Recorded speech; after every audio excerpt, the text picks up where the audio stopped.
हम लोग आ रहे हैं अब विश्व में कहाँ कहाँ भूकंपीय घटनाएं घटित होती हैं और कैसे जो है भूकंप आते हैं किस किस जगहों पर।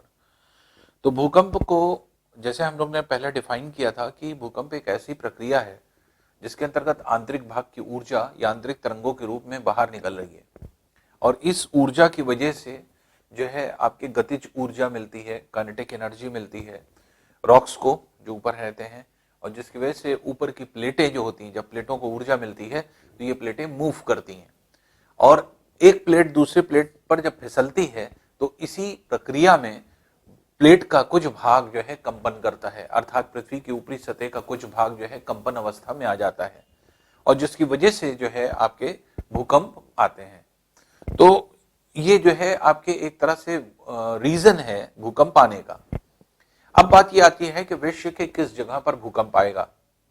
तो जब हमने ये प्रक्रिया समझ ली कि भूकंप क्यों आ रहा है, क्योंकि आंतरिक भाग की ऊर्जा बाहर निकल रही आंतरिक तरंगों के रूप में, तो सीधी सीधी समझ में बात ये आनी चाहिए कि अगर नीचे से कोई चीज आ रही है और ऊपर अगर कोई हर्डल आप लगा देंगे और कोई अगर मान लीजिए ऑब्स्ट्रक्शन लगा देंगे तो बाहर वो नहीं निकल पाएगी।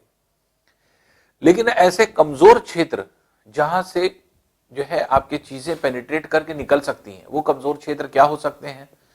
जैसे किसी भी अगर हम बात करें, सपोज कर लीजिए कि अगर कोई स्थान है, पृथ्वी का कोई स्थान है और उसमें जो है जैसे फॉर एग्जांपल मान लीजिए ये प्लेट है, इसी से लगी हुई दूसरी प्लेट है, इसी से लगी हुई तीसरी प्लेट है। तो अब नीचे से जब ऊर्जा आएगी, ये सॉलिड पोर्शन होगा, ये सॉलिड पोर्शन होगा, यहां ये सॉलिड, तो यहां से निकलना ऊर्जा को बाहर बड़ा मुश्किल है, क्योंकि इसको जो है पेनिट्रेट करके, क्योंकि अधिक से अधिक ऊर्जा नीचे की ओर ही रह जाएगी। तो ज्यादातर ऊर्जा कहां से निकल पाती है? कमजोर क्षेत्र से। ये कमजोर क्षेत्र होते हैं, ये कमजोर क्षेत्र होते हैं जहां पर इजिली ऊर्जा बाहर आती है। ऐसा हम नहीं कह सकते कि यहां से ऊर्जा नहीं आती, यहां से नहीं आती, यहां से नहीं आती। ऊर्जा यहां से भी निकलती है, यहां से भी निकलती है, यहां से भी निकलती है, इसके मतलब प्लेटों के बीचों बीच से भी निकलेगी, लेकिन उतनी अधिक नहीं मात्रा में निकल पाएगी। अधिकांश ऑब्स्ट्रक्शन की वजह से वहीं पर ऊर्जा का ह्रास हो जाएगा नीचे ही, और ऊर्जा का ह्रास हो जाएगा, ऊपर आते आते आते आते खत्म हो जाएगी। इसीलिए मध्यवर्ती जो क्षेत्र होते हैं प्लेट के, वहां पर भूकंप अक्सर नहीं आते, और भूकंप अगर आएंगे भी तो बहुत हल्के झटके अटके महसूस हो सकते हैं, कभी ज्यादा तीव्रता नहीं होगी। लेकिन ऐसा क्षेत्र जहां पर जो है आपके कमजोर क्षेत्र स्थापित रहता है, वो कमजोर क्षेत्र से ऊर्जा बाहर की तरफ आ रही है, और ऊर्जा अगर बाहर की तरफ आ रही है तो ऐसी कंडीशन में क्या होगा? ऐसी कंडीशन में आसानी से ऊर्जा बाहर की तरफ आती है, और ऊर्जा अगर बाहर की तरफ आ रही है तो ये क्षेत्र क्या होंगे? ये आपके एक तरह से ऐसे क्षेत्र होंगे जहां पर जो है आपके कंपन होगा, पृथ्वी की सतह जो है वाइब्रेशन में आएगी और अर्थक्वेक अकर करेगा। तो इस तरह से अगर हम लोग देखें तो हम ये कह सकते हैं कि ये जो रीजन है,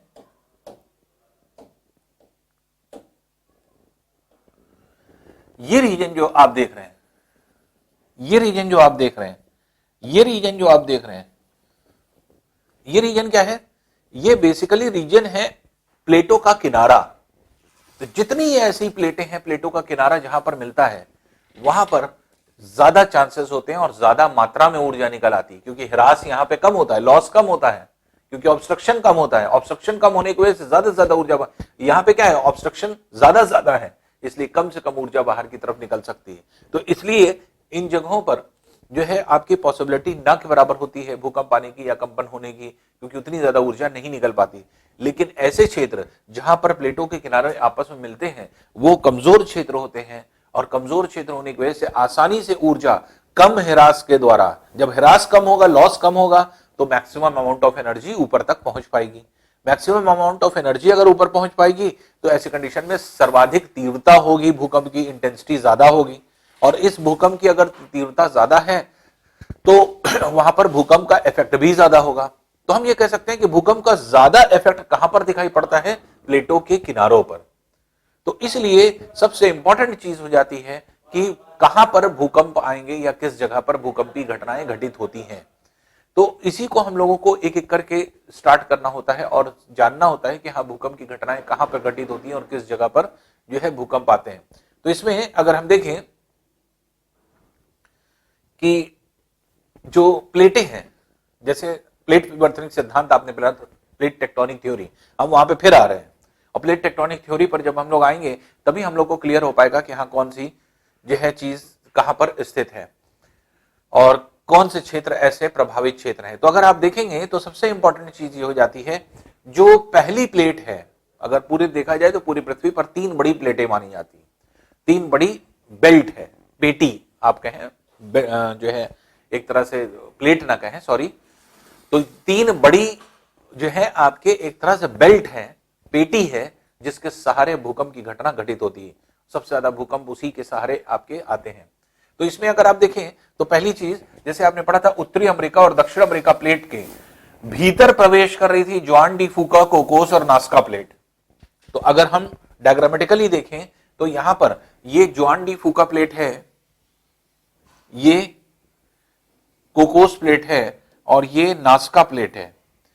ये प्लेट इस तरफ, ये ऐसे, ये इस तरह से मूव कर रही है, और जबकि ये उत्तरी अमेरिका इधर से जो है मूव कर रहा है, ये इधर से मूव कर रहा है, ये इस तरफ से मूव कर रहा है। तो जिसकी वजह से ये पूरा जो क्षेत्र है, ये जो किनारा है, ये सब अफेक्टेड रीजन में कन्वर्ट हो जाता है। तो इसलिए अगर हम देखें तो सबसे पहली चीज जो हम लोगों को दिखाई पड़ती है वो ये जो क्षेत्र है, जुआन डी फूका, कोकोस, नास्का प्लेट जब अंदर जा रही है तो उत्तरी अमेरिका और दक्षिण अमेरिका के पश्चिमी किनारों पर आपने पढ़ा था पर्वतों का निर्माण हो रहा है, और वही किनारे कमजोर क्षेत्र हैं। तो ये पूरी बेल्ट आपकी बनी, नॉर्थ अमेरिका और साउथ अमेरिका की। ये प्रशांत महासागर, ये पूरा प्रशांत महासागर है, प्रशांत महासागर के पूर्वी भाग में, और प्रशांत महासागर चारों तरफ से जो है घिरा हुआ है। यहां पे जैसे प्रशांत प्लेट आ रही है तो यूरेशिया प्लेट और इंडो ऑस्ट्रेलिया प्लेट के भीतर प्रवेश कर रही है, जिसकी वजह से आधा भाग आपको इधर दिखाई पड़ेगा प्लेट का, तो आधा इधर और आधा इधर वाला ये पोर्शन दिखाई पड़ रहा है।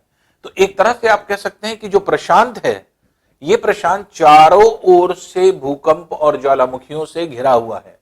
ये भूकंप और ज्वालामुखियों की जो है आपकी बेल्ट होती है। तो दोनों बेल्ट सेम है, सिमिलर है, बस थोड़ा बहुत परसेंट का अंदर आता है कि कौन कौन सी भूकंप या कौन कौन सी चीजें जो है यहां पर अकर करती हैं। तो इस पेटी में, ये जो पेटी है, ये विश्व में सबसे बड़ी पेटी मानी जाती है, और इस पेटी को अगर आप देखेंगे तो बेसिकली जो है इसके अंदर विश्व के सर्वाधिक भूकंप आते हैं, और सबसे ज्यादा देश भी इसी के सहारे प्रभावित होते हैं। तो प्रभावित क्षेत्र पूरे जो है आपके इसी के बेल्ट के सहारे आपको मिलेंगे। तो क्योंकि ये प्रशांत महासागर को चारों ओर से घेरे हुए है, इसलिए इसको हम लोग क्या कह सकते हैं, इसको कहा जाता है परिप्रशांत पेटी, सरकम पैसिफिक बेल्ट।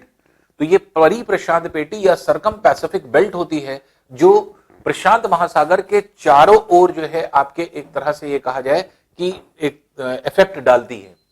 अब इसके सहारे कौन से ऐसे जो है क्षेत्र है, कौन से ऐसे देश हैं जहां पर प्रभाव पड़ेगा, वही हम लोगों को देखना है। तो ये पहली पेटी क्या कहलाती है, सरकम पैसिफिक बेल्ट।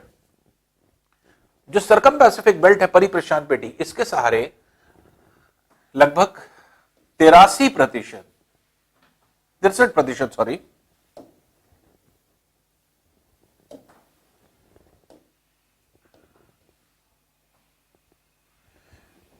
ये 63% लगभग भूकंपी घटनाएं घटित होती हैं। तो विश्व के 63% भूकंप आप ऐसे कह सकते हैं कि जो कहां पर स्थित होते हैं, कहां पर, परिप्रशांत पेटी के सहारे। तो परिप्रशांत पेटी के सहारे सबसे ज्यादा मात्रा में जो है आपके एक तरह से ये कहा जाए भूकंप के क्षेत्र स्थापित होते हैं। तो पहले इस बेल्ट को समझ लें, परिप्रशांत पेटी को, कि है कहां पे ये बेल्ट, तो हम लोग इसको क्लियर हो जाएगा फिर। तो अब यहां पर जैसे ये बेल्ट हमने आपको बताया,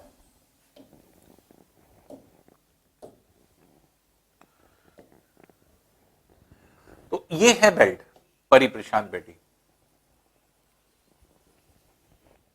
आधा भाग इधर, आधा भाग इधर। ये पूरा प्रशांत महासागर के चारों ओर से घिरा हुआ, इसे परिप्रशांत पेटी कहते हैं। अब इस परिप्रशांत पेटी में अगर हम ये कहें कि कौन कौन से स्थान अफेक्टेड होंगे, कौन कौन से देश अफेक्टेड होंगे, जहां पर भूकंप की घटनाएं घटित होती हैं, जिन जगहों पर भूकंप आएंगे, तो वो कौन कौन से क्षेत्र हो जाएंगे, कौन कौन से जो है आपके स्थान हो जाएंगे। जैसे ये पोर्शन है अलास्का, ये अलास्का का पूरा क्षेत्र है। ये है आपके कनाडा, ये पूरा कनाडा है जो कि आपको दिख रहा है। ये यूएसए, ये पूरा यूएसए ब्लू कलर से दिख रहा है। फिर इसी तरह से ग्रीन कलर से ये मैक्सिको, ये पूरा मैक्सिको की बेल्ट है जो कि इस क्षेत्र में यहां पर आता है। फिर यहां पर मध्य अमेरिकी देश हैं, छोटे छोटे देश हैं, जैसे Guatemala, El Salvador, Honduras, Belize, Costa Rica, Panama, ये सब जो है मध्य अमेरिकी देश कहलाते हैं। लैटिन अमेरिका भी इनको कहा जाता है, जो कि उत्तरी और दक्षिण अमेरिका के बीच में पाए जाने वाले छोटे छोटे देश हैं। तो Guatemala, El Salvador, Honduras, Costa Rica, Belize, Panama, ये सब सारे देश हैं जो कि आपके इसमें आते हैं। उसके अलावा यहाँ पे कोलंबिया का क्षेत्र है जो कि आपके अफेक्टेड होता है। कोलंबिया के अलावा जैसे यहाँ पर अगर आप देखेंगे तो ये है आपके पेरू का क्षेत्र हो जाता है, चिली हो जाता है जो कि यहाँ पर पाया जाता है। तो ये सब देश हैं जो कि आपके अफेक्टेड रीजन में आएंगे, ये अफेक्टेड रीजन में आते हैं। फिर इधर की तरफ अगर हम आएंगे तो रशिया का पूरा पार्ट ग्रीन आपको दिख रहा है, ये रशिया का पार्ट है ऊपर का। फिर इसी में अगर आप देखेंगे तो ये है आपके जापान का पार्ट, पूरा जापान इफेक्टेड रहता है। और इसके अलावा जैसे ये है पूरा कोरिया का पार्ट, कोरिया जो है इफेक्टेड रहता है। पूर्वी चीन का पूरा भाग इफेक्टेड रहता है। फिर जैसे ये है पूरा फिलीपींस देश पूरे जो है इफेक्टेड रहते हैं। उसके अलावा पूर्वी भागों में यहां पर पाए जाने वाले पूर्वी एशियाई देश, दक्षिण पूर्वी एशियाई देशों में जैसे वियतनाम है, लाओस है, आपके जो है इसी तरह से जैसे मलेशिया होता है, जो मलेशिया का भाग निकलता है। फिर इसी तरह से यहीं पर और भी छोटे छोटे देश जैसे हांगकांग है, यहीं पर पाया जाता है। फिर ताइवान है, ये पूरे क्षेत्र में। ये जो ग्रीन वाला पार्ट आप देख रहे हैं ये पूरा इंडोनेशिया है, इंडोनेशिया के क्षेत्र में ये होता है। ये पापुआ न्यू गिनी का पूरा द्वीप हो जाता है जो कि पाया जाता है। ऑस्ट्रेलिया का पूर्वी भाग पूरा इफेक्टेड है। फिर न्यूजीलैंड का क्षेत्र ये पूरा आ जाता है, न्यूजीलैंड का द्वीप है जो कि आपके इफेक्टेड होता है। तो इस तरह से अगर हम लोग देखें तो ये सारे देश इस तरह से इफेक्टेड होते हैं इस पेटी के सहारे। तो अगर हम इस पेटी को फिर से अगर हम डिफाइन करें तो आप इस तरह से देख सकते हैं कैसे कौन कौन से देश इफेक्टेड हैं। तो अलास्का हुआ, ये है कनाडा, ये है USA, United states of America, ये है मैक्सिको जो कि आपके। फिर हमने मध्य अमेरिकी देश बताए थे, तो जो लैटिन अमेरिका के नाम से भी जाने जाते हैं, जैसे ग्वाटेमाला है, अल सल्वाडोर है, बेलीज है, होंडुरास है, कोस्टा रिका है, पनामा है, ये देश हैं जो कि मध्य अमेरिका में होते हैं। कोलंबिया का क्षेत्र हो जाता है जो कि आपके यहाँ पर पाया जाता है। कोलंबिया के अलावा यहाँ पर होता है इक्वाडोर देश होता है। इक्वाडोर के अलावा होता है पेरू के अलावा ये ग्रीन वाला पार्ट चिली, और अर्जेंटीना येलो वाला पार्ट जो कि पश्चिमी भाग में है। तो ये सारे देश आपके अफेक्टेड हुए इधर। तो पश्चिमी भागों में अलास्का, कनाडा, यूएसए, मैक्सिको, फिर मध्य अमेरिका में Guatemala, El Salvador, Belize, Costa Rica, Panama, ये सब जो देश हो जाते हैं। फिर इसके बाद दक्षिण अमेरिका में आएंगे तो Colombia, Ecuador, Peru, Chile, Argentina, ये सारे देश जो हैं आपके इफेक्टेड हैं। उसके अलावा अगर हम देखें तो ये जो क्षेत्र होता है आपके, जैसे हमने आपको डिफाइन किया, ये पूरा क्षेत्र रूस का पूरा बेल्ट है जो ग्रीन कलर से आपको दिखाई पड़ रहा है। ये येलो कलर से जापान है, जापान इफेक्टेड रहता है। कोरिया का क्षेत्र, उत्तरी कोरिया, दक्षिण कोरिया, ये दोनों जो है इफेक्टेड रहते हैं। ये पूरा चीन का भाग है, पूर्वी चीन का भाग जो है इफेक्टेड रहता है। फिर ये फिलीपींस के द्वीप दिख रहे हैं आपको, फिलीपींस के द्वीप इफेक्टेड होते हैं। फिर यहाँ पर छोटे छोटे देश हैं जैसे ब्रुनई है, वियतनाम है, फिर आपके जो है म्यांमार है, बर्मा का पूरा क्षेत्र जो पहले था, तो ये सब जो है इफेक्टेड। इवन यहाँ का अंडमान निकोबार द्वीप समूह भी भारत का इसी बेल्ट में आ जाएगा। फिर इसके अलावा इंडोनेशिया के पूरे द्वीप हो जाते हैं जो कि पाए जाते हैं। पापुआ न्यू गिनी द्वीप हो जाता है, ऑस्ट्रेलिया हो जाता है, न्यूजीलैंड का क्षेत्र हो जाता है। तो ये सारे क्षेत्र जो है आपके इफेक्ट। तो विश्व के 63% भूकंप, 63% जो है आपके अर्थक्वेक इसी बेल्ट में आते हैं। अब जब बात कर रहे हैं हम लोग 63% भूकंप की, तो इन 63% भूकंपी क्षेत्र में एक क्षेत्र है जापान। जापान को अगर आप देखेंगे तो इस बेल्ट में अगर आप आए, पेटी को अगर आप देखें तो जापान एक ऐसी पेटी है जो यहां पर पाई जाती है। ये यूरेशिया प्लेट और प्रशांत प्लेट के बीच में फंसी हुई छोटी प्लेट है, क्योंकि आपने पढ़ा था कि 7 मेजर प्लेट पाई जाती हैं और 20 छोटी प्लेट पाई जाती हैं, माइनर प्लेट्स। तो पूरी पृथ्वी का जो हिस्सा है वो 27 टुकड़ों में टूटा है। तो पूरी पृथ्वी के अलग अलग टुकड़ों को अगर ऊपर की सतह को देखें तो 27 टुकड़ों में टूटा हुआ है। और यही 27 टुकड़े प्लेट कहलाते हैं। तो जिसमें से 7 बड़े टुकड़े हैं जो हमने आपको डिफाइन किया, 7 बड़ी प्लेट, और 20 छोटे टुकड़े हैं। तो 20 छोटे में एक है जापान। जापान और जो आपका इंडोनेशिया हो जाता है, इंडोनेशिया प्लेट जो है, ये 2 ऐसी प्लेटें हैं, छोटी प्लेटें, वो जो है आपके 2 विशाल बड़ी प्लेटों के बीच में फंसी हुई हैं। तो इसलिए जो आपके दोनों प्लेटों की ओर से इसको जो है प्रभाव मिलता है। तो प्लेट इधर से भी टकराती है, इधर से भी टकराती है। ऊर्जा इसलिए सबसे ज्यादा यहां से और यहां से निकलती है, इसलिए सबसे ज्यादा प्रभावित क्षेत्र जापान और इंडोनेशिया का माना जाता है कि सबसे ज्यादा प्रभावित क्षेत्र है। और जापान तो इतना जो है प्रभावित है कि जापान के अंदर अगर आप देखें तो यहां पर भूकंप रोज आते हैं, रोज 4 से 5 भूकंपी झटके आना ही आना है। तो इसलिए अगर आपको जज करना है तो एक ऐप आता है अर्थक्वेक अलर्ट या अर्थक्वेक के नाम से ऐप आता है, उसको डाउनलोड कर लीजिए और उसको हर घंटे में देखिए। तो आप देखें हर घंटे कहीं ना कहीं भूकंप चल रहे हैं, पूरे 24 घंटे में हर टाइम भूकंप चलते रहते हैं पूरे विश्व में। और वो पूरा ऑनलाइन बताता रहता है कि हाँ इतने बजे यहां भूकंप आया, इतने बजे यहां भूकंप आया, इतने बजे यहां भूकंप आया, आपको 24 घंटे की रिपोर्ट मिल जाएगी। तो पूरे विश्व में भूकंपी झटके हमेशा हर समय आते रहते हैं, कोई ऐसा दिन नहीं होता कि जिस दिन भूकंपी झटके ना आए।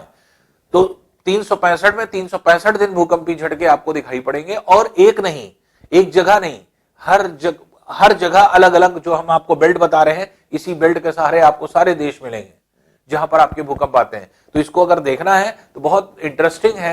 आपके ये ऐप जो अर्थक्वेक अलर्ट करके आता है, या अर्थक्वेक ऐप के नाम से आता है, अर्थक्वेक अगर आप डालेंगे तो अपने आप सामने आ जाएगा। उसको अगर आप जो है डाउनलोड कर लेंगे तो आप विश्व में आप खोल करके देखेंगे, जब भी आप ऑनलाइन होंगे तो आप देखेंगे जितने भी भूकंप आए हैं वो सब आपको टाइम वाइज आपको किस किस जगह पर कितनी तीव्रता के हैं इंटेंसिटी दिखाएगा, और आपको दिखाएगा कि कितने बजे आए हैं। तो आप देखेंगे दिन भर भूकंप चलते रहते हैं, दिन भर भूकंप के इन्हीं क्षेत्रों में, इन्हीं बेल्ट्स में भूकंप आते रहते हैं। तो जापान एक ऐसा स्थान है जहां 4 से 5 भूकंपी झटके आना जरूरी है एक दिन में। और पूरे अगर हम साल की बात करें, पूरे वर्ष में अगर हम बात करें तो एक वर्ष में, एक ईयर में अगर हम लोग देखें तो लगभग 1200 से 1500 भूकंपी झटके आते हैं यहां। तो यहां के लोगों को पता है, जापान के लोगों को यह चीज एकदम क्लियर है कि हम भूकंप के ऊपर बैठे हुए हैं। इसीलिए आज इनकी टेक्नोलॉजी बहुत ज्यादा हाई फाई है, और खासतौर से कंस्ट्रक्शन अगर इनका देखें, बिल्डिंग में अगर आप देखें तो ये जो है आपके वर्ल्ड के नंबर 1 है फैब्रिकेशन में, आपके एक तरह से बिल्डिंग्स बनाने में। तो इवन इतना डेवलप जो है यूएसए भी नहीं है, या कोई यूरोपियन कंट्री भी नहीं है जितना जापान है। तो जापान में 2-3 चीजों के लिए टेक्नोलॉजी वाइज अगर हम लोग देखें तो बहुत आगे है। तो एक तो कंस्ट्रक्शन में, और जो आपके एक तरह से बिल्डिंग का कंस्ट्रक्शन होता है, दूसरी चीज जो है मोटर बाइक्स में, या फिर जो है आपके गाड़ियां निकालने में। तो ये वर्ल्ड नंबर 1 ही जो है आपके इन दोनों चीजों में है। तो अब यहां पे अगर आप देखें तो इस पूरे जापान के क्षेत्र में इतने भूकंप आते हैं, तो यहाँ के लोगों को पता है कि हम भूकंप में हैं। हमें कभी भी सो रहे हैं, उठ रहे हैं, जाग रहे हैं, भूकंप के झटके, उन लोग हल्का फुल्का झटका आया अपना काम करते रहते हैं, उन लोगों को जो है बहुत ज्यादा जो है अपने इफेक्टेड नहीं रहते। हम लोगों के यहाँ क्या होता है, कहीं भूकंप के हल्के झटके आ गए, हम लोग हौल जाते हैं, भागते हैं तेजी से। वजह क्या है? वजह यह है कि हम टेक्नोलॉजिकली हम बहुत साउंड नहीं है। अगर हम भागेंगे नहीं तो हो सकता है हमारा मकान गिर जाए। क्यों? क्योंकि हम अर्थक्वेक को दिमाग में रख करके आपके एक तरह से बिल्डिंग नहीं बनाते। जबकि यहां पर जितनी भी बिल्डिंग होती है ये सब अर्थक्वेक रेजिस्टेंस बिल्डिंग होती है, जो अर्थक्वेक को रेजिस्ट करती है। मतलब चाहे जितनी तीव्रता वाला भूकंप आ जाए, विनाशकारी भूकंप जो 6 से अधिक तीव्रता वाला होता है वो भी अगर आ जाता है तो भी कोई प्रभाव नहीं पड़ता जापान में। कभी आप जापान में न्यूज सुनते हैं फलानी बिल्डिंग गिर गई, इतने लोग मर गए?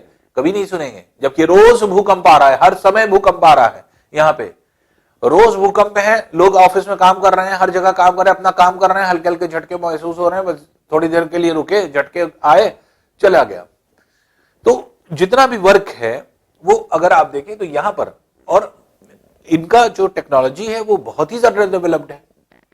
बहुत पहले एक आर्टिकल आया था, तो उस आर्टिकल में जैसे हमने पढ़ा था, देखा था कि उन्होंने कंपेयर किया था कि इन लोग जब कोई बिल्डिंग का कंस्ट्रक्शन करते हैं तो अगर ऊंची, क्योंकि गगनचुंबी इमारतें अगर आप देखेंगे तो विश्व में सबसे ज्यादा जापान में ही आपको एक तरह से दिखाई पड़ेगी जो अफेक्टेड रीजन में आती है। तो अफेक्टेड रीजन अगर विश्व का देख लें तो उसमें सबसे ज्यादा बिल्डिंग गगनचुंबी इमारतें जितनी होती हैं, स्काई स्क्रेपर्स, वो जो होती हैं आपके एक तरह से यहीं पर मिलेंगी, जापान में मिलेंगी। खासतौर से टोक्यो, टोक्यो एक ऐसा शहर है जहां पे आपको सारी ऊंची बिल्डिंग्स मिलेंगी, 100 मंजिल की, 80 मंजिल की, 50 मंजिल की, 60 मंजिल की, इस तरह से नॉर्मल आपकी बिल्डिंग होती है वहां। तो ये जो क्षेत्र है, तो जो आर्टिकल आया था उस आर्टिकल में हमने पढ़ा था कि यहां पर अगर मुंबई में इंडिया से कंपेयर किया गया था, मुंबई के पॉश एरिया में आप जितना पैसा लगा करके जो है 10 मंजिल इमारत को खड़ा कर लेते हैं, उतना ही पैसा 10 मंजिल इमारत जिसमें एकदम वेल फर्निश्ड हो जाए, तो उतना ही पैसा जापान में लगता है सिर्फ नींव में, फाउंडेशन में। तो जितने पैसे में मुंबई के पॉश एरिया में 10 मंजिल इमारत जो है आपके खड़ी हो सकती है, उतने ही जो है आपके पैसे में जो है आपके ये सिर्फ नींव डालते हैं, जिसमें क्या होते हैं, नीचे जो नींव पड़ती है इसमें बड़े बड़े शॉक एब्जॉर्बर्स होते हैं। जैसे गाड़ियों में हम लोग के शॉक एब्जॉर्बर्स होते हैं, तो कोई भी शॉक होता है हम लोग को पता नहीं चलता, झटके जो है आपके महसूस। लेकिन अगर आप देखें आपकी गाड़ी का, अगर मान लीजिए सपोज के लिए शॉक एब्जॉर्बर बैठ गया है, खराब हो गया है, तो आप देखते हैं कि जब गाड़ी बैठते हैं तो गड्ढा आता है तो कितनी तेज चोट लगती है। लेकिन अगर मान लीजिए एब्जॉर्बर आपका काम कर रहा है, शॉक एब्जॉर्बर, तो आपको कोई चोट नहीं लगेगी, वो सारा का सारा झटका में अपने आप जो है एक तरह से एब्जॉर्ब कर लेता है। उसी तरह से यहां पर इन लोगों ने क्या किया है, इन लोगों ने मेनली किया है कि जितनी भी पूरी बिल्डिंग्स हैं उसके नीचे जब बनाते हैं तो पूरा जो कंस्ट्रक्शन फाउंडेशन होता है, बड़े बड़े शॉक एब्जॉर्बर्स होते हैं जो कई टनों के बल को जो है आसानी से अपने अंदर जो है एब्जॉर्ब कर लेते हैं, और जिसमें जिनकी कॉस्ट जो है आपके करोड़ों में आती है शॉक एब्जॉर्बर्स की। तो इस तरह की वो बनाते हैं, और उससे फायदा क्या मिलता है, फायदा ये मिलता है चाहे जितनी तीव्रता वाला भूकंप हो, हम लोगों के यहाँ क्या है, हम लोगों के यहाँ अगर थोड़ा सा भी भूकंप आया और हल्का सा भी झटका आया तो बिल्डिंग पूरी ढह जाएगी, नीचे गिर जाएगी।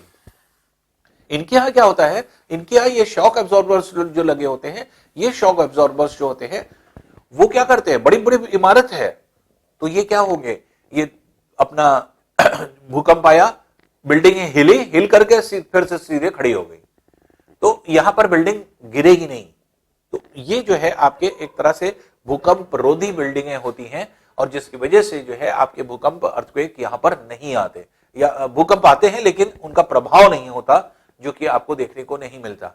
तो ये जो पूरा बेल्ट है ये आपके एक तरह से यहां पे विश्व के 63% भूकंप, 63% जो अर्थक्वेक हैं वो आपके इस जगह पर चलते रहते हैं, जिसमें से जापान सबसे ज्यादा प्रभावित क्षेत्र होने की वजह से इसे भूकंपों का देश कहा जाता है, लैंड ऑफ अर्थक्वेक के नाम से इसीलिए जाना जाता है इसको। तो जापान की हमने हिस्ट्री इसीलिए बताई क्योंकि ये प्रश्न बहुत ज्यादा पूछा जाता है कि भूकंपों का देश किसको कहते हैं, लैंड ऑफ अर्थक्वेक। तो लैंड ऑफ अर्थक्वेक इसको क्यों कहेंगे, क्योंकि रोज यहां भूकंप आते हैं, 365 में 365 दिन, एक दिन भी नहीं छूटेगा ऐसा। और आप अर्थक्वेक का जो ऐप है उसको आप डाउनलोड करके देख लें तो अपने आप आपको हर वक्त कहीं ना कहीं आपको जापान का नाम जरूर दिखाई पड़ेगा कि हाँ जापान में इतने तीव्रता वाला भूकंप आया। तो ये जो है आपके एक तरह से ये क्षेत्र हो जाता है ऐसा जो कि जो है बहुत ही ज्यादा प्रभावित है और बहुत ज्यादा भूकंप आते हैं। उसी तरह इंडोनेशिया का पूरा क्षेत्र है, इंडोनेशिया बेल्ट जो आपकी होती है वो भी बहुत जो है आपके एक तरह से दो बड़ी प्लेटों के बीच में फंसी हुई है, जिसकी वजह से ये भी प्रभावित क्षेत्र हो जाता है। यहाँ पर भी भूकंप बहुत ज्यादा आते हैं इस इंडोनेशिया में। तो बेसिकली हम देखें तो ये क्या है, ये है आपकी पहली प्लेट जो कि परिप्रशांत प्लेट के रूप में आपने पढ़ी। तो ये परिप्रशांत प्लेट जो कि सरकम पैसिफिक बेल्ट, सरकम मतलब चारों ओर, पैसिफिक बेल्ट प्रशांत की पेटी, तो सरकम पैसिफिक बेल्ट के नाम से जानी जाती है, जो चारों ओर स्थित है। ये पूरा जो भाग आपके प्रशांत महासागर के चारों ओर मिलता है। तो ये जो है नंबर 1 बेल्ट आपके डिफाइन की गई है जो सरकम पैसिफिक बेल्ट के रूप में पाई जाती है। नंबर 2 बेल्ट जो है ये आपके यहां पर डिफाइन की गई है, ये है पूरी। ये कैसे बनी, Eurasia plate, Africa, Indo Australia plate. आपको पता है कि अफ्रीका प्लेट यूरेशिया प्लेट के भीतर जा रही है, इंडो ऑस्ट्रेलिया प्लेट भीतर जा रही है, जिसकी वजह से ये पूरा क्षेत्र जो है आपके प्रभावित है। तो यूरोप और एशिया में ये पूरा जो क्षेत्र है अगर आप देखेंगे तो ये पूरा प्रभावित क्षेत्र होता है। ये पूरा यूरोपियन कंट्रीज होता है, यहां पे एशिया आ जाता है, एशियाई देश हो जाता है, अफ्रीका का ऊपरी भाग, ये पूरा जो है आपके इफेक्टेड रीजन होता है। ये क्योंकि एशिया के मध्यवर्ती भाग में, एशियन जो है आपके कॉन्टिनेंट के बीचों बीच ये प्लेट गई है, इसीलिए इसे मिड कॉन्टिनेंटल बेल्ट के नाम से जाना जाता है, मध्य महाद्वीपी पेटी। तो मिड कॉन्टिनेंटल बेल्ट इसको इसीलिए कहते हैं क्योंकि यहां पर अगर देखें तो ये जो आपके क्षेत्र होते हैं, यहां पर भूकंप जो आपके यहां पर लगभग जो है अगर देखें तो विश्व के लगभग 20% आप ये कह सकते हैं, राउंड अबाउट 20% जो है आपके 15 से 20% तक भूकंप आपके यहां पर मिलेंगे। तो ये जो है लगभग 20% तक भूकंप इस पूरे क्षेत्र में आपके पाए जाते हैं। और ये जो आपके क्षेत्र है ये सबसे ज्यादा प्रभावित क्षेत्र होता है जो कि यहां पर माना जाता है। अब यहां पे 63% हमने लिखा है, लेकिन 63% के मतलब एग्जैक्ट 63 नहीं है, 63 से 68% तक वेरी करता है। जो परिप्रशांत पेटी है, सर्कमपैसिफिक बेल्ट है, तो विश्व के 63 से 68% तक भूकंप आपके आते हैं। उसी तरह से ये भी कोई फिक्स डेटा नहीं है 20%, यहां पर भी वेरिंग डेटा है, ये भी आपके 15 से 20% तक भूकंप और ज्वालामुखी घटनाएं घटित होती हैं। तो ये जो है आपको यहां पर देखने को मिलता है। अब इस पेटी के सहारे कौन कौन से देश प्रभावित हैं ये देख लेते हैं हम लोग। तो यहां पर अगर हम लोग देखें तो इस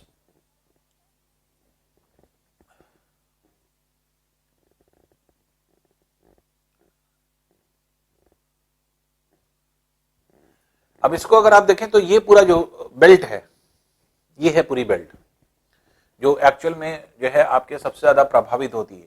तो ये अफ्रीका प्लेट है, ये इंडो ऑस्ट्रेलिया प्लेट है, ऊपर यूरेशिया प्लेट है। तो ये इनके टकराने की वजह से ये पूरा जो रीजन है वो अफेक्टेड है। और इस पेटी के सहारे अगर हम लोग देखें तो यूरोपियन कंट्रीज में अगर हम देखें तो ये पोर्टुगीज है, पुर्तगाल है, फिर ये जो आपका क्षेत्र हो जाता है ये है स्पेन का क्षेत्र है, स्पेन है, फ्रांस का क्षेत्र है, इटली है, यहीं पर पाया जाता है। फिर जो है आपके ये छोटे छोटे जो है आपके देश हैं, जैसे ऑस्ट्रिया का क्षेत्र हो जाता है जो यहीं पर पाया जाता है। फिर जो है जॉर्जिया है, फिर यहीं पर जो है आपके एक तरह से जो छोटी बेल्ट आपके आती है या छोटे छोटे देश हैं जो युगोस्लाविया पहले कहलाता था। तो युगोस्लाविया आपके छोटे छोटे जो है आपके देशों में विभक्त हो गया। तो युगोस्लाविया का नाम जो है बदल करके जैसे जॉर्जिया हो गया, स्लोवेनिया हो गया, ये सब छोटे छोटे देश बन गए जो कि यहाँ पर आपके पाए जाते हैं। यूनान है, ग्रीस जिसको कहा जाता है, बुल्गारिया और रोमानिया का देश हो जाता है जो कि यहाँ पर प्रभावित होता है। फिर तुर्की है, पूरा तुर्की का क्षेत्र टर्की जिसको बोला जाता है वो है जो कि आपके यहाँ पे प्रभावित होता है। फिर सीरिया का क्षेत्र है, सीरिया देश होता है जो कि यहाँ पे प्रभावित होता है। ये इराक का क्षेत्र है जो प्रभावित है। तो ये तो हम लोग एशिया में आ गए। इधर भी देख लें अफ्रीका की बेल्ट में जैसे जो आपके ये क्षेत्र है तो मोरक्को देश है जो कि यहाँ पे पाया जाता है। फिर अल्जीरिया का भाग हो जाता है जो कि यहाँ पे पाया जाता है। फिर यहीं पर लीबिया देश है, लीबिया में आपके, फिर मिस्र है, इजिप्ट जो आपके कहलाता है, ये पूरा क्षेत्र होता है। फिर इसी बेल्ट में सीरिया, इराक, यहीं पर छोटे छोटे और भी देश हैं जैसे इजराइल है, गाजा पट्टी है, लेबनान है। तो ये जो आपके क्षेत्र है ये सब छोटे छोटे देश यहाँ पर आते हैं। फिर उसके अलावा ईरान का क्षेत्र है जो इस बेल्ट में आता है, अफगानिस्तान है, फिर पाकिस्तान की आता है। फिर जो आपकी बेल्ट अगर भारत के उत्तर से जो पूरी जाती है, भारत के उत्तरी भागों में अगर होकर के जाती है तो भारत तो प्रभावित होता है, भारत है जो कि प्रभावित होता है, चाइना का क्षेत्र है, नेपाल है, भूटान है, ये इस बेल्ट में पूरा आता है। इसके अलावा जैसे आप देखें तो बांग्लादेश का ऊपरी भाग हो जाता है जो प्रभावित होता है, म्यांमार का क्षेत्र हो जाता है जो कि आपके प्रभावित होता है, और जो आपके ये पूर्वी स्थित स्थान है वियतनाम है, लाओस है, तो ये सब जो छोटे छोटे क्षेत्र है, कंबोडिया यहाँ पर होता है, कंबोडिया अथवा कंपूचिया, मलेशिया, ये बेल्ट, तो ये और पूर्वी प्रशांत प्लेट ये दोनों से अफेक्टेड होता है ये दक्षिण पूर्वी एशियाई देश। भारत में अगर आप देखेंगे तो पूरा ऊपरी बेल्ट जो जम्मू कश्मीर का पूरा रीजन है वो पूरा जो है आपके प्रभावित होता है। लद्दाख, लेह जो आपके है वो आपके एक तरह से उसमें प्रभावित होता है। उत्तरांचल का पूरा बेल्ट होता है। फिर उत्तरांचल के अलावा जैसे हिमाचल प्रदेश है, ऊपर हिमाचल प्रदेश, उत्तरांचल, फिर उत्तर प्रदेश का ऊपरी भाग जो है क्योंकि ये जो है हिमालय के नजदीक है इसलिए वहां पर प्रभाव होता है। तो ये जो है आपके अभी भारत के विषय में आप डीपली पढ़ेंगे जो कि आप जो बेल्ट होगी वो एक तरह से आप ये कह सकते हैं कि भारत के विषय में हम लोग विस्तृत रूप से आगे पढ़ने वाले हैं कि भारत का कौन कौन सा क्षेत्र अफेक्टेड रीजन होता है। तो ये पूरे बेल्ट जो में जितने भी आपके देश दिख रहे हैं ये सब इस तरह से जो है आपके प्रभावित होते हैं। तो अब यहां पे अगर हम लोग देखें तो सबसे इंपॉर्टेंट चीज ये आती है कि जो प्रभावित क्षेत्र हैं ये ज्यादातर, जैसे आपने परिप्रशांत पेटी में भी पढ़ा था और यहां पर भी पढ़ा था, तो मैक्सिमम जो आपके क्षेत्र हैं वो समुद्र के किनारे आपको मिलेंगे। समुद्र का किनारा पूरे प्रशांत के चारों तरफ, पूरी प्रशांत पेटी तो पूरी समुद्र के किनारे है। लेकिन इसको अगर आप देखेंगे तो मध्य महाद्वीपीय पेटी, इसको मिड कॉन्टिनेंटल बेल्ट क्यों कहा जाता है? क्योंकि ये कॉन्टिनेंट में बीच में, महाद्वीप के बीच में ये पेटी जा रही है। तो जो यूरोप और एशिया के बीच का जो पार्ट है, या फिर आप ये कह सकते हैं कि दक्षिण एशिया का पूरा भाग है वो प्रभावित रहता है आपके ये, तो मध्य एशिया आप ये कह सकते हैं। तो जो आपके प्रभावित रहता है आपके एक तरह से महाद्वीपीय भाग, तो मिड कॉन्टिनेंटल बेल्ट इसको इसीलिए कहा जाता है क्योंकि यही एक ऐसी बेल्ट है जो कि समुद्र से दूर है, महाद्वीप के क्षेत्र में आती मिड कॉन्टिनेंटल बेल्ट के रूप में इसको जाना जाता है। तो इसमें अगर आप देखें तो फिर से एक बार अगर हम इसको रिकॉल करें तो आप ये कह सकते हैं कि इसको ये जो देश हैं, इन देशों में अगर आप देखें तो मध्य महाद्वीपीय पेटी में कौन कौन से देश आ रहे हैं, जल्दी से देख लें। तो पुर्तगाल ये है, स्पेन का क्षेत्र है, ये फ्रांस है, ये इटली का क्षेत्र हो जाता है, फिर जर्मनी का पूरा क्षेत्र ये हो जाता है, फिर यहीं पे स्विट्जरलैंड है, स्विट्जरलैंड का क्षेत्र हो जाता है, पोलैंड है, पोलैंड का क्षेत्र तो ऊपर चला जाता है, वो बहुत ज्यादा प्रभावित नहीं है, ऑस्ट्रिया का क्षेत्र है जो कि पाया जाता है, फिर जॉर्जिया जो आपके क्षेत्र होता है, यूगोस्लाविया जो टूटा, जॉर्जिया है, स्लोवेनिया है, तो अल्बानिया है, सब जो क्षेत्र होते हैं अल्बानिया इधर की तरफ है। तो ये जो है आपके यहाँ पर अगर हम देखें तो ये प्रभावित क्षेत्र, नीचे की तरफ यूनान का क्षेत्र है, फिर रोमानिया बुल्गारिया का क्षेत्र है यहाँ पे पाया जाता है, फिर इसी तरह से यूक्रेन का भाग है ये पूरा जो आपके दिखाई पड़ता है, कुछ रूस का हिस्सा है जो ग्रीन वाला पार्ट आपको दिखाई पड़ रहा है जो इसमें प्रभावित होता है, दक्षिण रूस, टर्की का क्षेत्र जो पिंक वाला आपको दिखाई पड़ रहा है ये सीरिया देश है, फिर ये इराक का क्षेत्र है जो कि प्रभावित है। अफ्रीका में देखेंगे तो मोरक्को देश है ग्रीन वाला, येलो वाला ये अल्जीरिया देश है, फिर लीबिया का क्षेत्र हो जाता है जो कि यहाँ पर पाया जाता है, ये मिस्र का देश है जहाँ पे आपके ये स्थित होता है, और ये बीच में छोटे छोटे देश हो जाते हैं, जैसे यहीं पर जॉर्डन हो जाता है, लेबनान हो जाता है, इजराइल हो जाता है, गाजा पट्टी हो जाता है। तो ये सब जो आपकी बेल्ट है वो सब जो है आपके यहाँ पर पाई जाती है।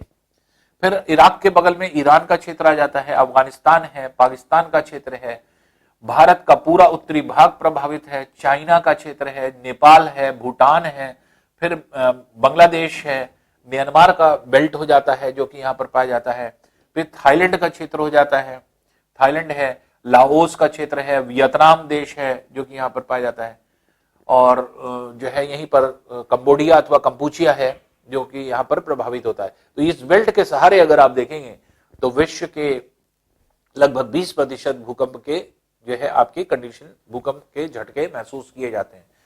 तो ये बेल्ट बहुत ही इंपॉर्टेंट ये भी है इस पॉइंट ऑफ व्यू से क्योंकि भारत से होकर के जाती है, और अक्सर जैसे हम लोग भूकंप आप उत्तरी भारत के क्षेत्र में देखते हैं तो उत्तरी भारत के क्षेत्र में अक्सर हम लोगों को देखने को मिलता है कि जो भूकंप है वो एक तरह से यहाँ पर जो है प्रभावित जो है आपके प्रभाव करता है। उत्तर भारत के जितनी भी आपकी बेल्ट है और राज्य हैं वहां पे अक्सर जो है भूकंप आते रहते हैं। नॉर्मली अगर आप देखें तो जम्मू कश्मीर में अक्सर आप न्यूज सुनते होंगे, दिल्ली जो है प्रभावित हो जाता है, दिल्ली में आ गया, हिमाचल प्रदेश है, उत्तरांचल की बेल्ट है, तो ये सारी बेल्ट में आपके भूकंप ये लगे रहते हैं, आते रहते हैं। तो ये भूकंप की पेटी हो जाती है जो कि इस तरह से यहाँ पर स्थित होती है।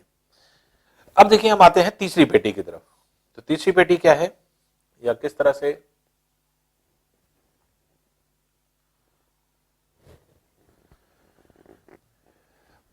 थर्ड बेल्ट की तरफ आते हैं। थर्ड बेल्ट है मिड अटलांटिक बेल्ट। आपने पढ़ा था उत्तरी अमेरिका और दक्षिण अमेरिका प्लेटें यूरेशिया और अफ्रीका प्लेट से दूर जा रही हैं, जिसकी वजह से पूरा एस आकार में पूरा भाग अंदर धंसता जा रहा है, और इस धंसने की वजह से ये पूरी बेल्ट जो है आपके प्रभावित रहती है एस आकार में। ये क्योंकि अटलांटिक महासागर के बीच में है इसीलिए इसको मध्य अटलांटिक बेल्ट कहते हैं, इसको मिड अटलांटिक बेल्ट के नाम से जाना जाता है। और इसमें 10 से 15% तक जो है आपके भूकंप आते हैं।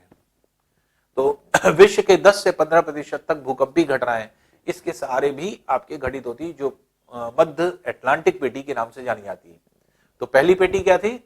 परी प्रशांत पेटी, सरकम पैसिफिक बेल्ट, जो प्रशांत महासागर को चारों ओर से घेरी थी। फिर दूसरी थी मध्य महाद्वीपीय पेटी, मिड कॉन्टिनेंटल बेल्ट, जो आपकी पाई जाती है। और फिर तीसरी पेटी होती है मध्य अटलांटिक बेल्ट, जो कि इस क्षेत्र में यहां पर पाई जाती है। अब मध्य अटलांटिक बेल्ट में अगर हम लोग देखें तो इसमें कौन कौन से देश प्रभावित होंगे और कैसे प्रभावित होंगे, तो ये पेटी जो आपके पाई जाती है वो कुछ इस तरह से प्रभाव डालती है, जिसका प्रभाव अगर हम लोग देखेंगे तो ये है आपके ग्रीनलैंड का क्षेत्र हो जाता है, जो कि आपके एक तरह से प्रभावित होता है। और ग्रीनलैंड की ऊपरी बेल्ट में अगर हम देखें तो सबसे ज्यादा प्रभाव यहां देखने को मिलता है आपके ग्रीनलैंड में। ये ग्रीनलैंड का क्षेत्र हो जाता है, जो कि इस क्षेत्र में यहां पर पाया जाता है। फिर कुछ भाग जैसे कनाडा के पूर्वी भाग में आपके कभी कभी जो है आपके इसके झटके महसूस होते हैं, जो यहाँ पर पाए जाते हैं। हल्के फुल्के झटके यहाँ पर जो छोटे छोटे द्वीप पाए जाते हैं, जो कि एक तरह से आयरलैंड है, आपका इंग्लैंड है। तो इंग्लैंड तो खैर सुरक्षित क्षेत्र में चला जाता है, क्योंकि इसके सहारे कोई बेल्ट बहुत ज्यादा नहीं है, तो इसलिए यहाँ पर आपको कभी भूकंप लंदन में मिलेगा नहीं, इंग्लैंड में। तो इसलिए आपके हल्के झटके केवल कभी कदार आ सकते हैं, क्योंकि बेल्ट के नजदीक, क्योंकि इस आकार में ये पूरी बेल्ट ऐसे जा रही बीच से, तो इसलिए जो है हल्के झटके ही केवल महसूस हो सकते हैं। बहुत ज्यादा जो है आपके इसकी पूर्वी जो आपके एक तरह से यूएसए की जो बेल्ट है, तो ये जो है आपके एक तरह से जैसे ये फ्लोरिडा है, फ्लोरिडा में अक्सर जो है भूकंप के झटके महसूस कर लिए जाते हैं। तो उसकी वजह यह है क्योंकि ये पूरी बेल्ट इस सहारे आ रही है। और ये जो पूरे द्वीपों का क्षेत्र है, ये है आपके वेस्ट इंडीज। तो वेस्ट इंडीज के द्वीप, तो इस पेटी में अगर आप देखेंगे सबसे प्रभावित क्षेत्र आपके ये होता है। एक तो ये, और दूसरा यहां पे एक छोटा सा द्वीप है आइसलैंड। ये आइसलैंड द्वीप है, येलो कलर से जो दिख रहा है ये आइसलैंड। और ये, लेकिन आइसलैंड में भूकंप कम, ज्वालामुखी ज्यादा होते हैं, जो कि ज्वालामुखी में आप स्पेसिफिकली पढ़ेंगे। लेकिन भूकंप के क्षेत्र में अगर देखें पर, तो मध्य अटलांटिक पेटी में सबसे ज्यादा भूकंप आते हैं आपके इन छोटे छोटे द्वीपों में। और ये द्वीप क्या है? वेस्ट इंडीज के द्वीप हैं। तो वेस्ट इंडीज के सारे द्वीप जितने आपके हैं, जमाइका है, ब्रुनेई है, आपका जो इस तरह के जितने सेंट विंसेंट है, सेंट किट्स है, तो इस तरह के जितने भी आपके द्वीप होते हैं, उन सब में आपकी इस तरह की जो है आपकी घटना घटित होती है। तो वेस्ट इंडीज को अगर आप देखें तो ये सबसे ज्यादा प्रभावित क्षेत्र हो जाता है, जो कि यहाँ पर पाया जाता है। उसके अलावा जो आपकी ये बेल्ट है, क्योंकि बीच से होकर के जा रही है, इसलिए ये अफ्रीका के क्षेत्र में और यहाँ पर जो है आपके कभी झटके महसूस नहीं होते, क्योंकि ये पूरा जो है समुद्र के बीच से होकर के जाती है।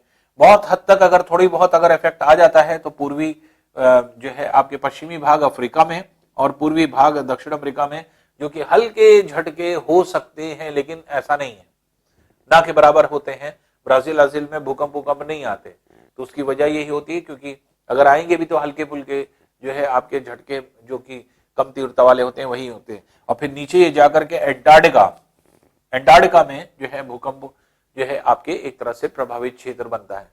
तो मेनली अगर प्रभावित क्षेत्र अगर आप देखेंगे इस पेटी के सहारे, जहां पे भूकंप एक्चुअल में आते हैं, तो वो हो जाएगा ग्रीनलैंड, फिर हो जाएगा ये आइसलैंड का क्षेत्र। अब जैसे इंग्लैंड ना के बराबर है, क्योंकि बीच से ही ये पूरी बेल्ट ऐसे आकार में जा रही है, तो इसलिए जो ग्रीनलैंड आइसलैंड है ये प्रभावित है। वेस्ट इंडीज का पूरा द्वीप प्रभावित होता है, जो कि आपके यहाँ पे पाया जाता है, और एंटार्क्टिका। ये 4 प्रमुख क्षेत्र हैं इस बेल्ट में जो आपके सबसे ज्यादा प्रभावित होते हैं, इफेक्टेड होते हैं। और इनके जो आपके क्षेत्र है, इस पूरे क्षेत्र में अगर आप देखेंगे यहाँ पर भूकंप खूब आते हैं।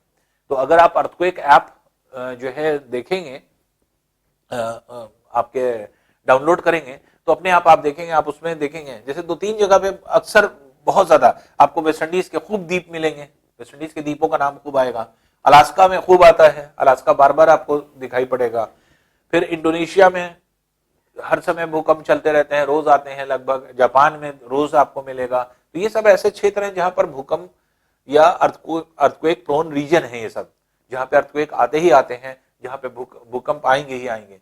तो ये जो है भूकंप के क्षेत्र हो जाते हैं जो कि यहां पर पाए जाते हैं। तो ये 3 बेल्ट है। उसके अलावा आपने पढ़ा था भ्रंश घाटी वैली, जब हम माउंटेन्स को पढ़ा रहे थे तो माउंटेन्स में हमने आपको बताया था कि रिफ्ट वैली क्या होती है, किसी दरार के सहारे या छोटी प्लेट के सहारे अगर मान लीजिए कोई पर्वतीय क्षेत्र बना है, पर्वतीय क्षेत्र के सहारे अगर लंबी दरार पाई जाती है तो वो आपके यहाँ पर बनी है। तो और विश्व में 3 दरारें हैं जैसे हमने आपको बताया था, तो उसके सहारे भी विश्व के 5% भूकंप आते हैं, जिसमें पहली हमने आपको बताया था जो कि जॉर्डन से शुरू होती है और साउथ अफ्रीका तक आती है, जम्बेजी नदी तक। तो ये पूरी बेल्ट है जो कि आपके यहां पर होती है, दरार है, पूरी भ्रंश फटी हुई है, जमीन फटी हुई है। क्यों? क्योंकि यहां पे नूबियन प्लेट है, ये पूरी नूबियन प्लेट है, ये सोमालिया प्लेट है और ये अफ्रीका प्लेट है। तो अफ्रीका प्लेट से नूबियन और सोमालिया दूर जा रही है, जिसकी वजह से ये पूरी भूमि फट रही है। और इस भूमि के फटने की वजह से, इस पूरी भूमि के फटने की वजह से अगर आप देखेंगे तो यहां जॉर्डन से अगर हम शुरू करें तो जॉर्डन तो प्रभावित होता ही है। और ये पूरी बेल्ट में हमने आपको क्या बताया था, ये जो पूरी एक तरह से भ्रंश होती है, रिफ्ट होती है, इस भ्रंश में नील नदी बहती है। तो नील नदी बह करके आपके इसमें जाती है, इसीलिए नील नदी को भ्रंश नदी कहा गया था, रिफ्ट रिवर कहा गया था। तो ये क्या है, इस भ्रंश में जो प्रभावित क्षेत्र है, जॉर्डन है एशिया का, फिर मिस्र का पूरा भाग हो जाता है, सूडान देश हो जाता है जो कि आपके इस तरह से प्रभावित होता है, कांगो देश हो जाता है जो प्रभावित होता है, यहीं पर तंजानिया का क्षेत्र हो जाता है जो कि प्रभावित होता है, जाम्बिया का क्षेत्र है, कांगो है, फिर जाम्बिया का क्षेत्र हो जाता है जो कि आपके प्रभावित होता है। तो ये सब देश हो जाते हैं और साउथ अफ्रीका हो जाता है।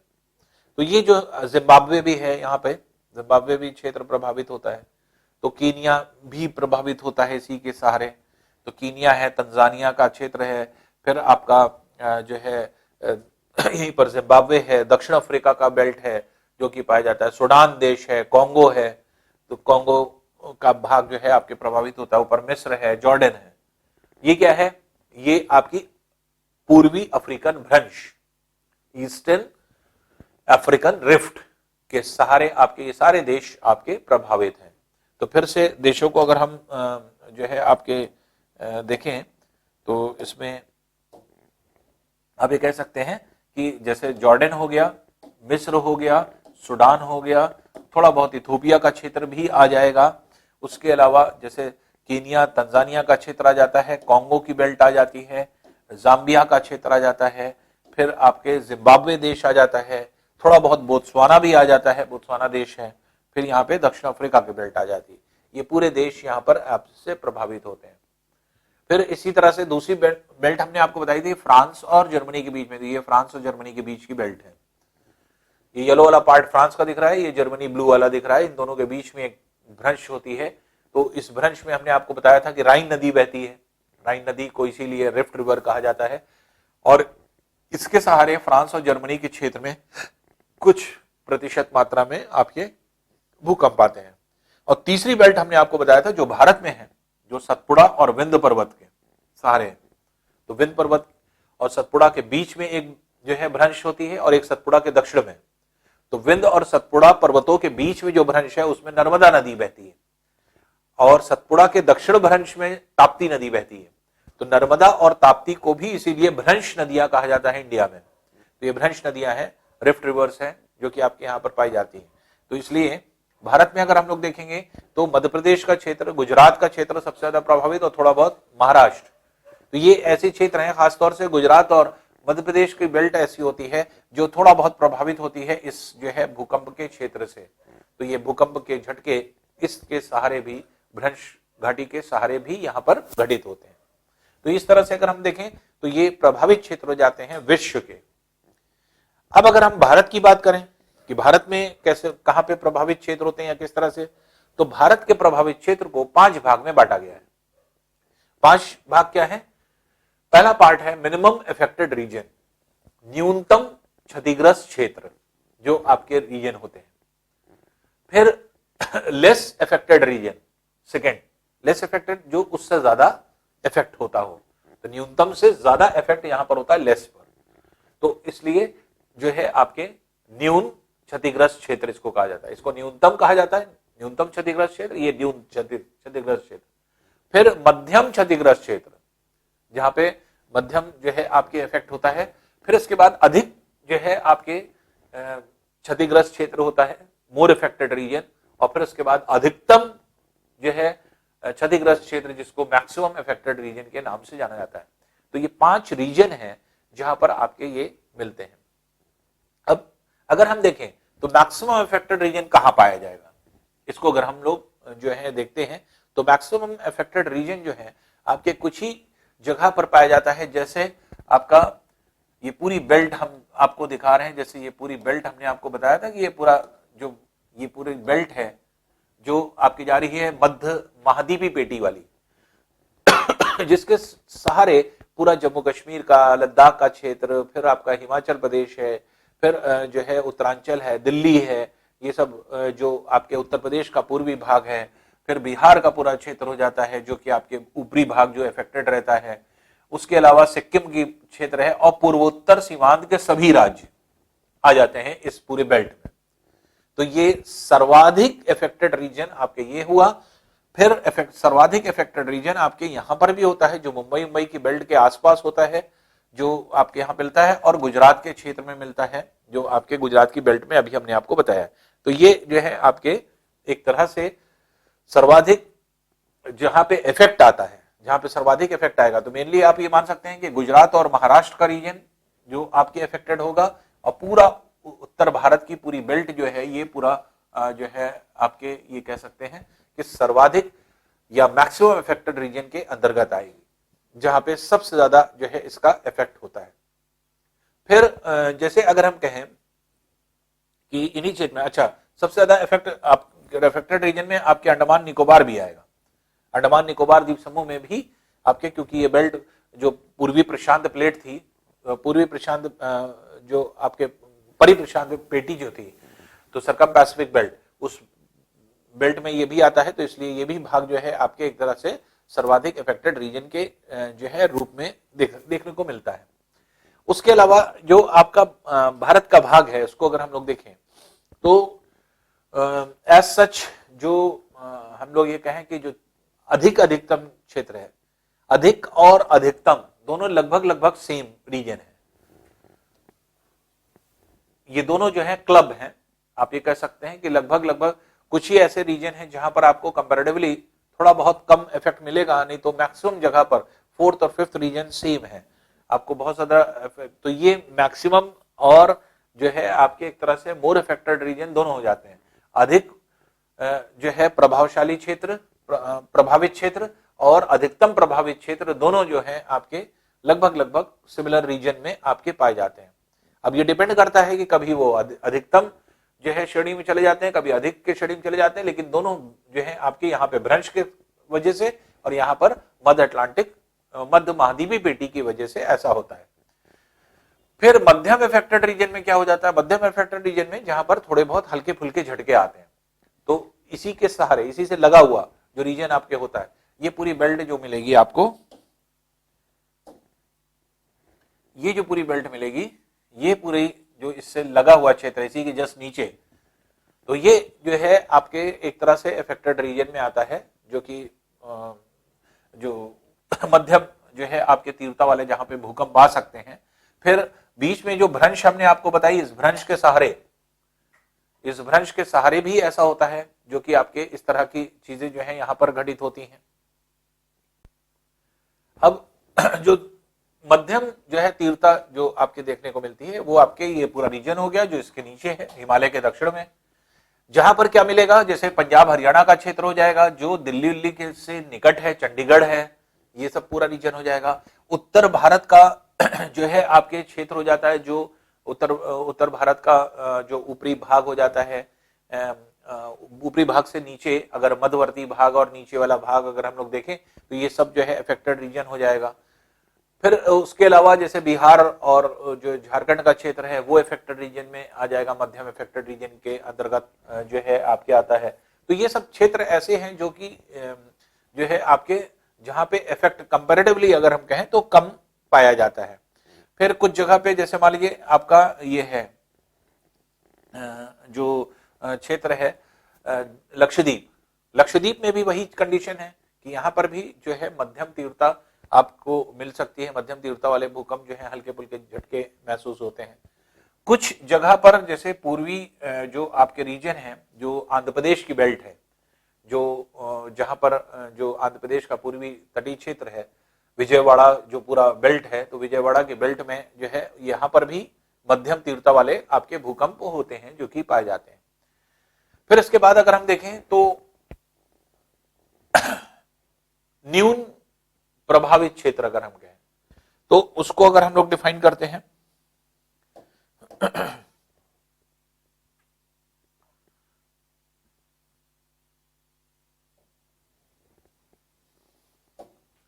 तो इसको अगर हम डिफाइन करें कि लेस अफेक्टेड रीजन में कौन कौन से क्षेत्र आते हैं, तो और उसके नीचे अगर आप चले जाएंगे तो लेस अफेक्टेड रीजन पूरा ये पूरे बेल्ट हो जाती है जो कि अंदर जो है यहां पर होती है। इसी के जस्ट नीचे ये पूरी बेल्ट जो है आपके लेस अफेक्टेड रीजन की हो जाती है। इस जो आपकी अधिक तीव्रता वाली बेल्ट है उसी के नजदीक जो मध्यम तीव्रता वाली बेल्ट है ब्लू कलर से, उसी के और नजदीक जो है आपके जो क्षेत्र होते हैं वो सब जो है आपके लेस अफेक्टेड रीजन में आपके आने लगते हैं। ये पूरा जो है आपकी बेल्ट हो जाती है जो कि लेस अफेक्टेड रीजन में ये भी तमिलनाडु और केरल, जो तमिलनाडु का पूरा क्षेत्र आ जाता है। केरल की बेल्ट जो होती है ये तो खैर उसमें आती है मध्यम तीव्रता में, ये आपके आ जाती है। तो अब यहाँ पे अगर आप देखेंगे तो जैसे हम लोग ने उत्तर प्रदेश और बिहार के मध्यवर्ती भाग की बात की थी, और नीचे जब आ गए तो आपके जो क्षेत्र है तो उत्तर प्रदेश का निचला भाग वो आपके इस रीजन में आ जाएगा, या मध्य प्रदेश का ऊपरी भाग आप कह सकते हैं जो कि आपके न्यून जो है आपके प्रभावित क्षेत्र के अंतर्गत आता है, तो लेस अफेक्टेड रीजन के अंतर्गत आता है। तो ये पूरी बेल्ट जो हो जाती है वो एक तरह से जो लेस अफेक्टेड रीजन में कहलाती है। अब बात आती है सुरक्षित क्षेत्र, ये जानना जरूरी है आपको, और ये कैसे जो है इसको अगर हम लोग देखें तो लेस अफेक्टेड रीजन कहां कहां पाए जाते हैं या किस जगह पे पाए जाएंगे इसको देख लें। तो सबसे सुरक्षित क्षेत्र बीचों बीच का क्षेत्र, जैसे हमने कहा पेटी के बीच में आप चले गए तो प्लेट के बीच में अगर आप चले गए तो वहां पे ऊर्जा को निकलना बड़ा मुश्किल होता है। तो इस भ्रंश से भी दूर, इस पेटी से भी दूर ये जो मध्यवर्ती भाग होता है जो कि राजस्थान का मध्यवर्ती भाग हो जाता है, मध्य प्रदेश का मध्यवर्ती भाग, ये पूर्ण सुरक्षित है। यहां पर इफेक्ट ना के बराबर होगा, ना भूकंप कभी कभी नहीं आएगा, तो ये पूरा क्षेत्र हो जाता है। फिर आपके छत्तीसगढ़ की बेल्ट जो हो जाती है वो पूरी जो है आपके सुरक्षित है। उड़ीसा और छत्तीसगढ़ का वाला पूरा जो बेल्ट है वो पूर्ण रूप से सुरक्षित हो जाता है। फिर जो आपका एक तरह से जो नीचे की बेल्ट अगर हम देखें तो झारखंड की बेल्ट, झारखंड के मध्यवर्ती भागों में जो है आपके पूर्ण सुरक्षा रहेगा। मध्य दक्षिण भारत के मध्यवर्ती भाग जो आपके होते हैं, जैसे महाराष्ट्र का मध्यवर्ती भाग अगर हम कहें मिडिल पार्ट, कर्नाटक का पूर्वी भाग पूर्ण रूप से सुरक्षित रहता है, आंध्र प्रदेश का पश्चिमी भाग पूर्ण रूप से सुरक्षित रहेगा, बैंगलोर पूर्ण रूप से सुरक्षित है, यहाँ पे कभी भूकंप नहीं आएंगे। तो भूकंप की जो है आपके एक तरह से जो प्रोन रीजन है जहां पर भूकंप आने हैं, कितनी ज्यादा इंटेंसिटी क्या नहीं, क्योंकि ये सब क्या है, ये सब रीजन जो एक्चुअल जहां से ऊर्जा को निकलना है वहां से वो काफी दूर है, इस बेल्ट से भी काफी दूर है, इससे भी काफी दूर है, इसलिए कोई बहुत ज्यादा प्रभाव नहीं पड़ता। इसी के बगल में विजयवाड़ा में थोड़ा बहुत प्रभाव क्यों पड़ रहा है, परिप्रशांत पेटी से नजदीक होने के कारण। परिप्रशांत पेटी यहीं बीच से जाती है जिसमें अफेक्टेड लक्षद्वीप रहता है, तो इससे थोड़ा बहुत नजदीक होने की वजह से आंध्र प्रदेश का पूर्वी भाग हल्का फुल्का अफेक्टेड रहता है। लेकिन अगर हम अंदर की तरफ आएंगे आंध्र प्रदेश के, तो आंध्र प्रदेश का अंदर वाला भाग पूर्ण सुरक्षित है, तो ये सुरक्षित क्षेत्र में आ जाता है। इसको अगर हम लोग देखें तो एक्चुअल में अगर हम देखें तो भारत में जो पूर्ण सुरक्षित क्षेत्र है, तो ऐसे अगर दिमाग में रखें तो आपका राजस्थान की बेल्ट है, राजस्थान में आपके भूकंप नहीं आएंगे। उसी तरह मध्य प्रदेश का मध्यवर्ती भाग है जहां पर आपके एक तरह से सुरक्षित है। फिर छत्तीसगढ़ और उड़ीसा की बेल्ट है जहां पे भूकंप की घटना ना होने की ज्यादा संभावना है कि नहीं आएंगे। उसी तरह से आपका मध्य भारत जो डेक्कन प्लेट्यू है, दक्कन का पठार जिसको हम लोग कहते हैं दक्षिण भारत का क्षेत्र, उसका मध्यवर्ती भाग मध्यवर्ती भाग में महाराष्ट्र का पूर्वी भाग आ जाएगा जहां पर कोई प्रभाव नहीं होगा। महाराष्ट्र के ऊपर तो प्रभाव है जो कि किसका होता है, आपके भ्रंश का, तो वहां पे महाराष्ट्र में ऊपर तो आएगा भूकंप, लेकिन महाराष्ट्र के पूर्वी और दक्षिणी भाग, तो दक्षिण पूर्वी भाग महाराष्ट्र का ले सकते हैं आप, पूरा कर्नाटक आप ले सकते हैं, पूर्ण सुरक्षित है, पूरे कर्नाटक में कहीं पर भी भूकंप और उसकी जो है घटना नहीं होगी। आंध्र प्रदेश का पश्चिमी भाग पूर्ण रूप से सुरक्षित है, तो यहाँ पर भूकंप की घटना नहीं घटित होगी और जो है भूकंपी घटनाएं नहीं जो है आपके घटित होती। तो ये जो है आपके कौन सी क्षेत्र किसी भी प्रभावित क्षेत्र से कितनी दूर है, या किसी पेटी से या किसी भ्रंश से कितनी दूर है, और जितनी ज्यादा दूरी होती चली जाएगी वो उतना सुरक्षित होता चला जाएगा। जैसे हम लोगों के उत्तर प्रदेश, जैसे हम लोग जहां पे हैं, मान लीजिए इलाहाबाद में हम लोग हैं, तो इलाहाबाद में अगर हम कहें तो इलाहाबाद एक ऐसा रीजन है जहां पर आपके बहुत तीव्रता नहीं होगी, मध्यम तीव्रता हो सकती है, क्योंकि मध्यम तीव्रता वाले भूकंप में हम लोग आते हैं तो 4 रिक्टर पैमाना 5 रिक्टर पैमाना तक जो है आपके भूकंप आ सकते हैं, लेकिन विनाशकारी भूकंप न के बराबर आएंगे, नहीं आ सकते। तो क्यों? क्योंकि ये बेल्ट से काफी दूर है, बहुत ज्यादा दूर है। तो क्योंकि अगर यहां पर विनाशकारी भूकंप, मान लीजिए इस पूरी बेल्ट जो है, जो हिमालय की बेल्ट है, उसमें अगर भूकंप आया, मान लीजिए 7 रिक्टर पैमाने पर आया, 7.5 रिक्टर पैमाने पर आया, 8 रिक्टर पैमाने पर आया, तो यहां से दूर जैसे से आप चलते चले जाएंगे तीव्रता कम होती चली जाती है। तो अगर यहां कहीं 8 आ रहा है, 8 रिक्टर पैमाने पर आ रहा है, तो यहां कहीं 7 रिक्टर पैमाने पर आएगा, यहां कहीं 6 रिक्टर पैमाने पर होगा, यहां कहीं 5 रिक्टर पैमाने पर हो जाएगा। तो हम लोग जहां पर हैं वो 5 रिक्टर पैमाने तक पहुंच गया, तो अपने आप, तो जैसे से आप अंदर जो है इस तरह से आप अंदर की तरफ मूव करेंगे तो आप देखेंगे अपने आप तीव्रता कम होती चली जाएगी। क्यों? क्योंकि बेल्ट से हम दूर होते चले जा रहे हैं, और जितना ज्यादा दूर होते चले जाएंगे उतना हम लोग पूर्ण सुरक्षित होते चले जाते हैं।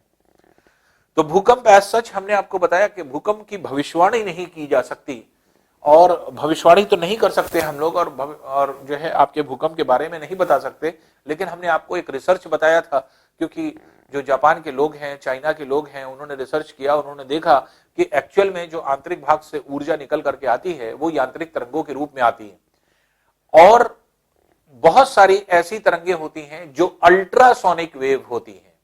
तो हम लोग ने ऑडिबिलिटी रेंज अपनी देखी थी कि हम लोग कितनी आवाज को सुन सकते हैं, तो जो हम लोग आवाज सुन सकते हैं वो सोनिक वेव्स होती हैं, और अल्ट्रासोनिक के मतलब होता है जो हम लोग ना सुन सकें। तो ऐसी भी ध्वनियां आती हैं, ऐसी भी वेव्स आती हैं जो हम लोग सुन नहीं सकते, लेकिन कुछ ऐसे जीव हैं जो बहुत तेजी से बहुत जल्दी सुन लेते हैं। इसीलिए आप देखें जहां पे भूकंप आने वाले होते हैं, आप देखें कि जितने भी, क्योंकि ऊर्जा लगातार आती रहती है, तो इसलिए जितने जीव जंतु होते हैं इनको सबसे पहले पता चल जाता है, क्योंकि अल्ट्रासोनिक वेव्स ये सबसे ज्यादा, तो सबसे पहले इन लोग परेशान होंगे, भागेंगे इधर उधर, आपके एक तरह से आप अस्त व्यस्त देखेंगे इन सभी जीव जंतुओं को, जिसमें हमने आपको बताया कि इसमें चूहे सबसे पहले डिटेक्ट कर लेते हैं अल्ट्रासोनिक वेव्स को। इसीलिए चूहे पाले गए जो है आपके चाइना में और जापान में, जो कि भूकंप के समय, जब भूकंप आते हैं जापान में, तो उससे 1 मिनट जो है 10 सेकंड 15 सेकंड 5 सेकंड पहले जो है वो अपने आप चिल्लाने लगते हैं, चू चू चू चू चू चू करके, जिस तरह से चूहे बोलते हैं उस तरह से बोलना शुरू कर देते हैं। तो पता चल जाता है कि हाँ अब जो है आपके तरंगे आना शुरू हो गई, और ये तरंगे अब बढ़ेंगी, इसलिए हो सकता है 5 सेकंड बाद, 10 सेकंड बाद, 20 सेकंड बाद आपके भूकंप शुरू हो जाए। तो पहले से तो हम नहीं उसको जो है आपके एक तरह से बता सकते कि भूकंप कब आएगा और कैसे आएगा, लेकिन जब तरंगे आना शुरू होती हैं तो हम लोगों से कुछ सेकंड पहले, कुछ मिनट पहले जीव जंतुओं तक आपके एक तरह से एक इंफॉर्मेशन पहुंच जाती है। आप ये कह सकते हैं कि उनको पता चल जाता है कि हाँ भूकंप आए हैं। तो लेकिन अगर हम ये कहें कि फोरकास्ट अगर हम लोग कर दें तो कभी नहीं कर पाएंगे। वजह क्या है? ये एंडोजेनेटिक फोर्स है, और ये कब तरंगे ऊपर आएंगी कोई नहीं कह सकता, इसलिए इसकी भविष्यवाणी करना असंभव है, इम्पॉसिबल है। और हम लोग कभी ये चीज, क्योंकि ये क्या है, यही चीजें ये दर्शाती हैं कि कोई ना कोई सुपर नेचुरल पावर है जिसको हम गॉड, अल्लाह या जो है और नामों से जानते हैं। तो यही चीज है कि जब वो चाहेगा तभी ऐसा होगा, तभी भूकंप आएगा, तभी ये चीज होगी। हम लोगों के हाथ में कुछ भी नहीं है। तो ये चीजें क्या है? ये चीज बताती हैं कि कुछ ना कुछ सुपर नेचुरल पावर है, क्योंकि कुछ चीजें ह्यूमन बींग्स के हाथ में नहीं। हम लोग चाहे जितना प्रयास कर लें, हम लोग कभी नहीं पता लगा पाएंगे कि हाँ भूकंप कब ऊपर आएगा, कैसे जो है आपके भूकंप आता है। तो ये जो है पूरा टॉपिक हो जाता है जो भूकंप से संबंधित है। अर्थक्वेक से संबंधित है। और यहां पे आकर के हम लोगों का अर्थक्वेक चैप्टर समाप्त हुआ।